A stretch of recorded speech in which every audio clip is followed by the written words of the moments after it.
प्यारे बच्चों, कैसे आप लोग? आई होप आप लोग बहुत ही अच्छे होंगे। आज के इस वीडियो में हम लोग जानने वाले हैं क्रिटिकल एंगल और TIR मतलब कि टोटल इंटरनल रिफ्लेक्शन। तो चलिए शुरू करते हैं हमारे इस वीडियो को। तो हम बात कर रहे थे क्रिटिकल एंगल की। तो क्रिटिकल एंगल समझने से पहले आपको ये समझना होगा, जब हमारी प्यारी सी लाइट जब डेंसर मीडियम से रेयर मीडियम पे जब लाइट जाती है तो होता क्या है? तो सभी का आंसर आएगा भैया, ये हमारी जो लाइट रे होती है ये अवे फ्रॉम द नॉर्मल क्या आ जाती है? बेंड हो जाती है। अब ये बताओ इसके पीछे रीजन क्या है? इसके पीछे सिर्फ एक ही रीजन है, वो है हमारा रिफ्रैक्टिव इंडेक्स। क्योंकि अलग अलग मीडियम का अलग अलग रिफ्रैक्टिव इंडेक्स होता है। तो जैसे कि हम क्या ले रहे हैं, एक मीडियम ले रहे हैं, ये हमारा डेंसर मीडियम है, ये हमारा क्या रेयर मीडियम है।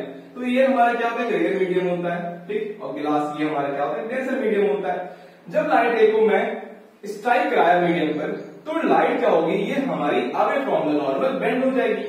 अब ये जो एंगल बना, इस एंगल को कहते हैं हम लोग एंगल ऑफ इंसिडेंस, और इस एंगल को हम लोग कहते हैं एंगल ऑफ रिफ्लेक्शन। अगर इसी एंगल ऑफ इंसिडेंस का एंगल में इंक्रीज कर दूं, क्या कर दूं? इंक्रीज कर दूं, तो होगा क्या? तो जैसे ही मैंने एंगल इंक्रीज किया तो हमारा जो एंगल ऑफ इंसिडेंस है और एंगल ऑफ रिफ्लेक्शन का भी एंगल क्या हो जाएगा? इंक्रीज हो जाएगा, ठीक। अब एक केस की और बात करते हैं। अगर इसी एंगल ऑफ इंसिडेंस का एंगल और इंक्रीज करूं तो क्या होगा? चलिए ठीक है, देखते हैं क्या होता है हमारा। अब जैसे ही मैंने इस एंगल ऑफ इंसिडेंस का एंगल चेंज किया तो क्या हो रही है? हमारी जो रिफ्रैक्टेड रे है ये हमारी क्या है? इंसिडेंट रे है। क्या है हमारी भैया? ये इंसिडेंट रे है। अब जैसे ही मैंने एंगल ऑफ इंसिडेंस का एंगल चेंज किया तो हमारा जो रिफ्रैक्टेड रे है वो रेयर मीडियम की, ये जो हमारा मीडियम है रेयर मीडियम, तो इस रेयर मीडियम पे हमारा जो रिफ्रैक्टेड रे है वो क्या करेगी? ग्रेस करते हुए इस मीडियम के पास से चलती हुई चली जाएगी। क्या करेगी? वो लाइट रे हमारी ग्रेस करते हुए चली जाएगी। मतलब कि रिफ्रैक्टेड रे क्या कर रही है? उस रेयर मीडियम के, इस रेयर मीडियम के सरफेस को करेगी, ग्रेस करते हुए चली जाएगी। तो इसको हम लोग कहते हैं ग्रेजिंग इमर्जेंस। रिफ्रैक्टेड रे गई तो इस रिफ्रैक्टेड रे को हम लोग कहते हैं ग्रेजिंग इमर्जेंस। क्या कहते हैं हम लोग? ग्रेजिंग इमर्जेंस कहते हैं, इमरजेंस कहते हैं, ठीक। अब ये जो रिफ्रैक्टेड रे गया, ये जो एंगल बनाएगा, वो एंगल होगा क्या? 90 डिग्री। यही होता है हमारा क्रिटिकल एंगल। मतलब कि वो मिनिमम एंगल ऑफ इंसिडेंस रे जिसमें हमारा रिफ्रैक्टेड रे 90 डिग्री बनाए, वो होता है हमारा क्रिटिकल एंगल। अब बच्चों के दिमाग में चलता है क्या भैया सभी एंगल ऑफ इंसिडेंस क्या रिफ्रैक्टेड रे क्रिटिकल एंगल बना देगा? मतलब कि सभी इंसिडेंट रे क्या क्रिटिकल एंगल होता है? नहीं। सभी क्रिटिकल एंगल इंसिडेंस हो सकता है, पर हर इंसिडेंट रे क्रिटिकल एंगल नहीं हो सकता है। ध्यान सुनना कि हर क्रिटिकल एंगल इंसिडेंस रे हो सकता है, पर हर इंसिडेंस रे क्रिटिकल एंगल नहीं हो सकता है। फॉर एग्जाम्पल जैसे कि मैं 3 केसेस ले रहा हूं, चलिए दिखाता हूं। 3 केसेस लेके समझाता हूं, आपको बहुत ही अच्छे तरीके से समझ में आ जाएगा तो क्रिटिकल एंगल का कॉन्सेप्ट क्या होता है, ठीक। चलिए मैं पहले इरेज कर लूं, फिर आपको बहुत अच्छे तरीके से समझाता हूं, ठीक। सारा कॉन्सेप्ट आपको क्लियर होगा, देखना। चलिए मैं इसको एक बार इरेज कर दूं। यार पानी बहुत है यार, इससे नहीं मिल रहा है। सॉरी बच्चों, सॉरी। असल में वो जो डिस्टर्ब था उसमें हमारा था पानी लगा, और उस पानी को साफ करने के लिए हमको यूज करना पड़ेगा ये कपड़ा।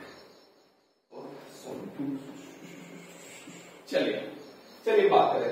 अब मैं क्या कर रहा हूं? 3 केसेस ले रहा हूं, ठीक। 1 केस, 2 केस और 3 केस। अब मैं क्या किया? पहले एक एंगल लिया, ठीक। अब एक एंगल लिया, जो एंगल हमारा कितना? 20 डिग्री। अब जब हम 20 डिग्री लेते हैं तो हमारा जो रिफ्रैक्टेड रे होता है वो हमारा क्या क्रिटिकल एंगल बनाएगा? नहीं। वो क्या लाइट हमारी रिफ्रैक्ट होके चली जाएगी। क्या होगा? रिफ्रैक्ट होके चली जाएगी। अब दूसरे केस में अगर हम क्या करते हैं, मैं और इंक्रीज करता हूं। मैं क्या करता हूं? इसका एंगल और इंक्रीज करता हूं। मान लो अब मैं कर दी कितना? 30। अब जैसे मैंने 30 किया, क्या अभी हमारा क्रिटिकल एंगल बनेगा? नहीं बनेगा। ये क्या करेगी? लाइट अभी भी रिफ्लेक्ट होकर चली जाएगी। ये अभी रिफ्लेक्टेड रे 90 डिग्री के एंगल नहीं बनाएगी हमारा। इस 30 डिग्री एंगल पर हमारा क्रिटिकल एंगल नहीं बनेगा, ठीक। अब मैं क्या करता हूं? एक थर्ड केस लेता हूं। यहां पर मैं एंगल और इंक्रीज करता हूं, यहां पर मैं और एंगल इंक्रीज करता हूं। तो मैंने जो एंगल इंक्रीज किया अब जैसे ही मैंने इसका एंगल बना दिया 41.8, ये एंगल मैंने बनाया, इस एंगल को बनाया जैसे, तो हमारा जो रिफ्रैक्टेड रे होगा वो अब 90 डिग्री बनाएगी। ये जो रिफ्रैक्टेड रे गया उस मीडियम की लाइट या ग्रेस करते हुए चली जाएगी और ये जो एंगल बनेगा वो बनेगा 90 डिग्री। ये मैंने एग्जांपल लिया था जब लाइट रे हमारी गिलास से एयर जाती है तब, तो उसका जो क्रिटिकल एंगल का जो एंगल होता है ये इतना होता है 41.8। ये हमारा क्या होता है, क्रिटिकल एंगल होता है। ठीक, समझ में आया? तो इसका मतलब क्या है, डेंसर मीडियम को पहली बात या क्रिटिकल एंगल बनने के लिए कुछ कंडीशंस होती हैं। पहला लाइट रे हमारी डेंसर मीडियम से रियल मीडियम में जानी चाहिए। ठीक, ये ध्यान देना। ठीक, अब दूसरा केस ये था हमारा कि अगर हमारी जो इंसिडेंट रे है वो एक मिनिमम एंगल जिसमें हमारा रिफ्रैक्टेड रे जो एंगल बना है वो एंगल कितना होना चाहिए, 90 डिग्री होना चाहिए, तभी हमारा क्रिटिकल एंगल बनेगा, वरना नहीं बनेगा। तो इतना ही था हमारा क्रिटिकल एंगल। ठीक, इसको नोट कर लेना जो मैंने बोला अभी। ठीक, चलो ठीक है। अब बात करते हैं फोर्थ केस की। अभी तो हम लोग क्रिटिकल एंगल के बारे में बात कर रहे थे, अब फोर्थ केस में करते हैं। अगर बच्चों के दिमाग में चल रहा होगा भैया अगर इसका एंगल और इंक्रीज कर दे तो क्या होगा। देखो, अगर इसका एंगल मैं और इंक्रीज करता हूं, ठीक, अगर जैसे ही मैंने और इंक्रीज कर लिया, फॉर एग्जाम्पल मैंने कर दिया कितना 50 डिग्री मैंने जैसे कर लिया, तो जो लाइट रे है जो इंसिडेंट मैंने भेजी और ये जो लाइट जब गई ना, ये हमारा इस मीडियम पे पार नहीं जाएगा ना, वो ग्रेस करती हुई जाएगी, लाइट उसी मीडियम पे रिफ्लेक्ट हो जाएगी। ये क्या हमारी रिफ्लेक्टेड रे नहीं है, रिफ्लेक्टेड रे है। क्या है ये, रिफ्लेक्टेड रे हमारी। ठीक, अब लाइट रे को मैंने भेजा डेंसर मीडियम से रेड मीडियम में भेजने के लिए, पर मैंने एंगल इतना चेंज कर दिया था कि लाइट उसी मीडियम में रिफ्लेक्ट हो गई। ध्यान देना इसमें, जैसे ही मैंने इतना एंगल इंक्रीज किया तो हमारा जो एंगल ऑफ रिफ्लेक्टेड भी क्या हुआ, उसी मीडियम में रिफ्लेक्ट हो गया। मतलब इस केस में क्या हो रहा है कि मैंने जो टोटल लाइट भेजी, ठीक, इस मीडियम पर, तो वो क्या हो गई, हमारी लाइट इंटरनली क्या हो गई, वो अंदर ही अंदर क्या हुआ, इंटरनली क्या हो गया, टोटल इंटरनल क्या हो गया, रिफ्लेक्शन हो गया। रिफ्लेक्शन एक मिल रहा है तो क्या होगा हमारा रिफ्लेक्शन। तो इसी के केस की हम बात कर रहे थे, TIR मतलब कि क्या, टोटल इंटरनल रिफ्लेक्शन। तो यही होता है क्या, रिफ्लेक्शन इसमें थोड़ी गलत हो गई हमारी। ठीक, तो क्या होता है हमारा TIR होता है, क्योंकि इस केस में मैंने क्या किया, एंगल इतना इंक्रीज कर दिया कि लाइट उसी मीडियम पे रिफ्लेक्ट हो गई है। तो इसी केस को हम लोग कहते हैं TIR। देखो, TIR की ये जो कंडीशंस होती है वो क्या होता है, सेम कंडीशन होती है वही क्रिटिकल एंगल के लिए। जैसे इसमें क्या होता है, कंडीशन फॉर TIR। मैं इसको इरेज कर देता हूं वरना काफी ज्यादा कॉम्प्लिकेटेड हो जाएगा समझने के लिए। ठीक, ऐसी कौन सी कंडीशन होती है TIR के लिए। ठीक, इसको इरेज करता हूं, तो इरेज नहीं हो रहा है, देखो यहां लिख देता हूं कंडीशन क्या है। कंडीशन फॉर TIR, कंडीशन यही है कि लाइट है हमारी डेंसर मीडियम से रियल मीडियम पे जानी चाहिए। कैसे जानी चाहिए, डेंसर मीडियम से रियल मीडियम पे लाइट रे क्या होनी चाहिए, जानी चाहिए। अब दूसरा जो कंडीशन है वो हमारा है, अब यहां पर जो हमारा इंसिडेंट रे है वो क्रिटिकल एंगल से ज्यादा होना चाहिए। मतलब कि इंसिडेंट रे क्रिटिकल एंगल से ज्यादा होना चाहिए, तभी हमारा TIR बनेगा, वरना TIR नहीं बनेगा। अब ये जो टोटल लाइट हमारी जो रिफ्लेक्ट कर रही थी, जो जा रही थी ऐसे टुवर्ड्स नॉर्मल, तो इसमें क्या हो रहा था, जितनी लाइट मैंने भेजी, जो टोटल लाइट मैंने भेजी, वो टोटल लाइट रिफ्लेक्ट हो गई है। मिरर के केस में ऐसा नहीं होता है। मिरर केस में अगर हम लोग 100% लाइट भेजते हैं तो उसमें से केवल हमारी 95% लाइट वापस रिफ्लेक्ट होती है और 4% जो लाइट होती है, 5% जो लाइट होती है वो एब्जॉर्ब कर लेती है मिरर। पर इस केस में TIR केस में जितनी लाइट मैंने भेजी उतनी लाइट हमारी क्या हो गई, रिफ्लेक्ट हो चुकी है। ठीक, तो ये था हमारा क्या, कंडीशन फॉर TIR। बस TIR के बारे में हमारा इतना ही था, ये था हमारा TIR। आई होप समझ में आ गया होगा। अब बात करने वाले हैं हम लोग कि how to find critical angle. हम क्रिटिकल एंगल को कैसे फाइंड कर सकते हैं। चलिए देखते हैं कि क्रिटिकल एंगल को हम लोग कैसे फाइंड कर सकते हैं। इसको मैं इरेज करता हूं।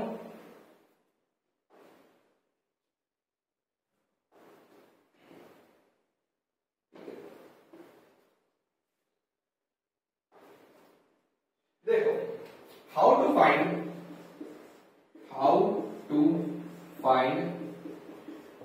Critical angle.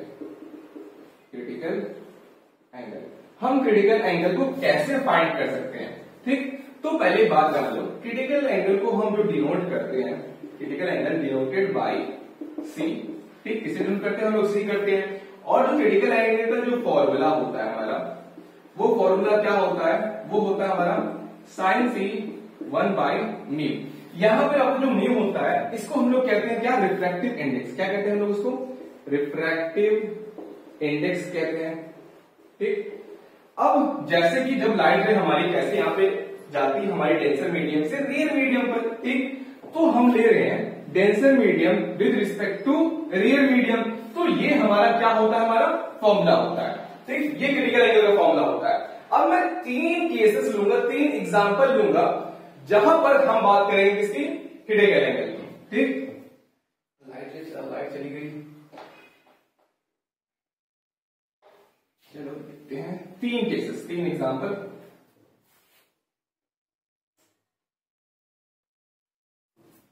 बच्चों लाइट चली गई थी, इस वजह से वीडियो काटना पड़ा था। ना काटता तो वीडियो काफी ब्लर आता और जिससे आप लोगों को अच्छे से दिखाई न देता।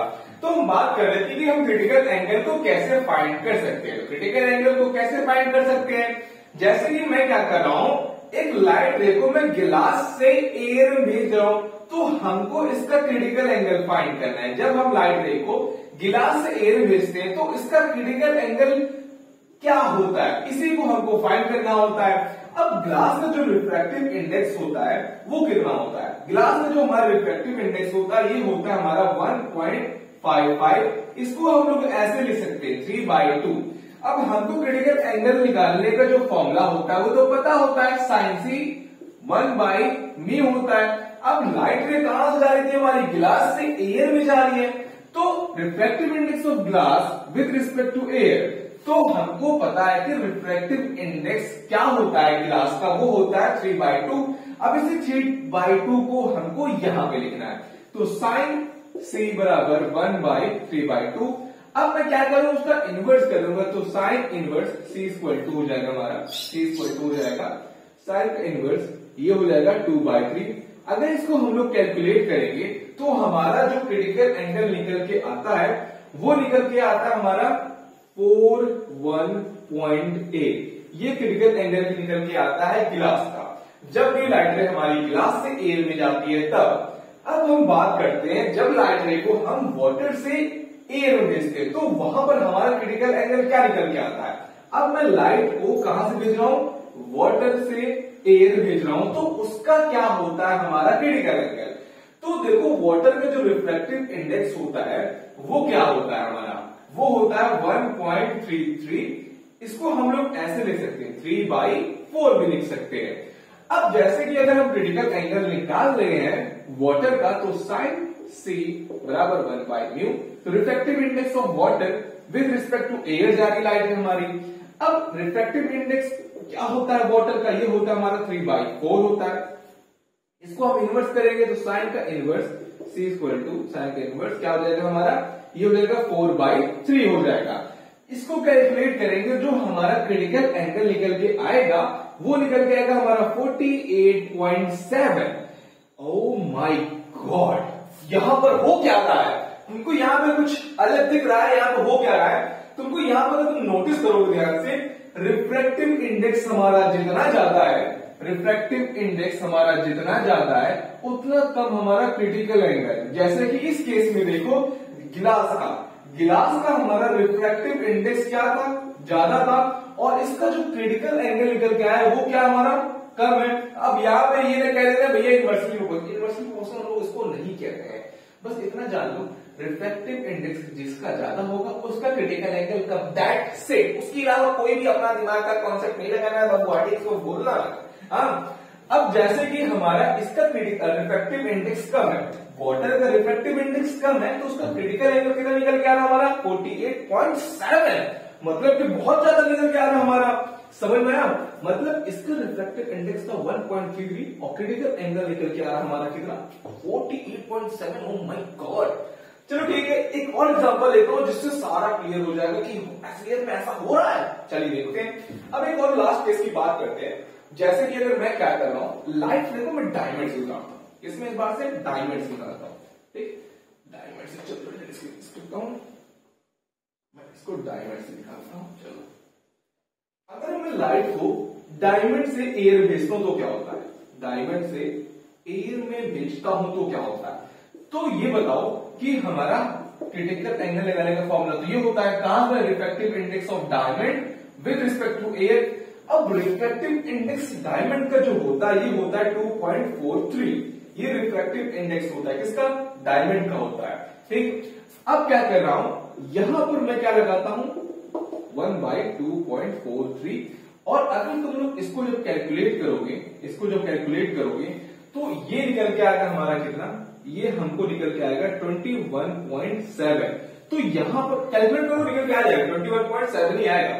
अब ये सवाल बन जाता है कि भैया यहां पर रिफ्रैक्टिव इंडेक्स तो बहुत ज्यादा था, क्रिटिकल एंगल तो बहुत ही कम हो गया, समझ में ऐसा क्यों हो रहा था, इसके पीछे रीजन क्या था हमारा, रिफ्रैक्टिव इंडेक्स ज्यादा होगा, क्रिटिकल एंगल हमारा क्या हो जाएगा, कम हो जाएगा। क्रिटिकल एंगल ज्यादा होगा तो रिफ्रैक्टिव इंडेक्स क्या हो जाएगा, कम हो जाएगा। कंफ्यूज बिल्कुल मत हो बाबा, कंफ्यूज बिल्कुल मत हो, थोड़ा सा कॉन्सेप्ट को दिमाग लगाओ और समझो। रिफ्रैक्टिव इंडेक्स ज्यादा हो रहा है, क्रिटिकल एंगल कम हो रहा है। जैसे कि हमारा एक शॉर्ट में पूरा लिख के दिखा देता हूं यहां पर, देखो refractive index of glass with respect to air जो था हमारा, वो मिल रहा था 1.55, और इसका जो क्रिटिकल एंगल जो मिला हमको, ये मिला 41.8, ठीक। मतलब यहां पर रिफ्रैक्टिव इंडेक्स ज्यादा था और क्रिटिकल एंगल हमको कम मिला।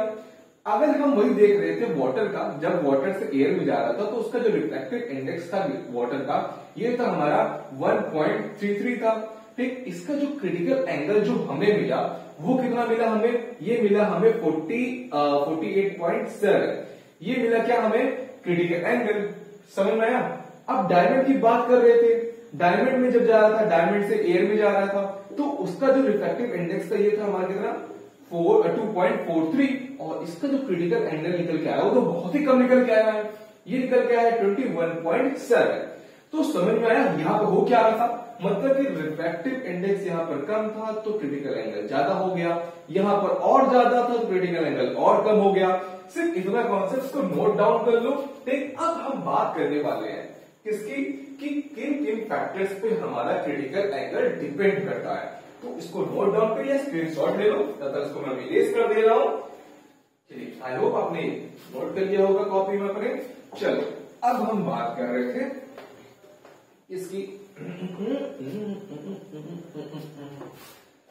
किन किन फैक्टर्स पे हमारा डिपेंड करता है। फैक्टर्स डिपेंड्स क्रिटिकल एंगल,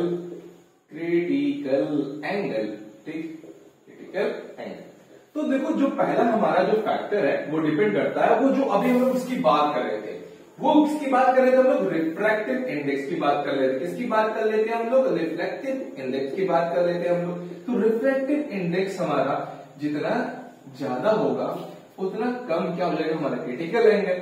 अगर यहाँ पर क्रिटिकल एंगल ज्यादा हो रहा था तो रिफ्रैक्टिव इंडेक्स क्या हो जाएगा हमारा, कम हो जाएगा। तो ऐसे डिपेंड कर रहा है, ठीक। सेकेंड है हमारा टेम्परेचर पर, किस पे था हमारा, टेम्परेचर पे डिपेंड करता है हमारा, ठीक।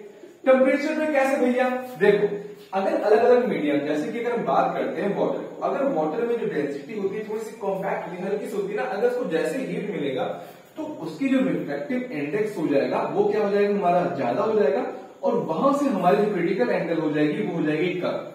टेम्परेचर ज्यादा होने से रिफ्रैक्टिव इंडेक्स हमारा ज्यादा हो रहा है और क्रिटिकल एंगल हमारा क्या हो जा रहा है, कम हो जा रहा था। इस वजह से हमारा क्रिटिकल एंगल डिपेंड करता है टेम्परेचर पर भी। थर्ड जो है हमारा वो है मटेरियल। क्या है हमारा, मटेरियल, ठीक। मटेरियल कैसे, जैसे कि हमारा होता है, एग्जांपल मैं ले रहा हूं यहां पर, जैसे कि ग्लास, वाटर, एयर, डायमंड, तो देखो सबका अलग अलग रिफ्रैक्टिव इंडेक्स होता है ना, तो उस मटेरियल पर भी डिपेंड करता है कि वहां पे क्रिटिकल एंगल कितना रहेगा, ठीक। इस हिसाब से फोर्थ जो है हमारा वो है हमारा वेव है। क्या है हमारा, वेव लेंथ है। वेव लेंथ देखो, जैसे कि अगर बात करें तो यहां पर हम दो कलर लेते हैं, रेड और वायलेट। रेड की जो वेव लेंथ होती है वो काफी ज्यादा क्या होती है, हमारी काफी ज्यादा होती है, और वायलेट की जो वेव लेंथ होती है वो काफी कम होती है। अब जब यहां पर वेव लेंथ ज्यादा होगी तो रिफ्रैक्टिव इंडेक्स क्या हो जाएगा, हमारा कम हो जाएगा। अब रिफ्रैक्टिव इंडेक्स कम हुआ तो क्रिटिकल एंगल हमारा क्या हो जाएगा, ज्यादा हो जाएगा। और इस केस में क्या होता है, वेव लेंथ कम, रिफ्रैक्टिव इंडेक्स हमारा ज्यादा, और क्रिटिकल एंगल हमारा क्या मिलेगा, काफी कम। तो ये रहा हमारा पूरा कॉन्सेप्ट क्रिटिकल एंगल पर। आई होप आपको सब कुछ समझ में आ गया होगा अच्छी तरीके से। अगर कोई भी डाउट बन रहा होगा तो प्लीज बताइएगा कमेंट बॉक्स पर। तो मिलते हैं अगले वीडियो में, और इस वीडियो को अपने दोस्तों को जरूर शेयर कर देना, क्योंकि मेरा मानना है ज्ञान बांटने से ज्ञान मिलता है। तो मिलते हैं अगले वीडियो में, और चैनल को सब्सक्राइब कर देना। ऐसे वाले भैया आपके लिए ऐसे वीडियो लाते रहेंगे। मिलते हैं अगले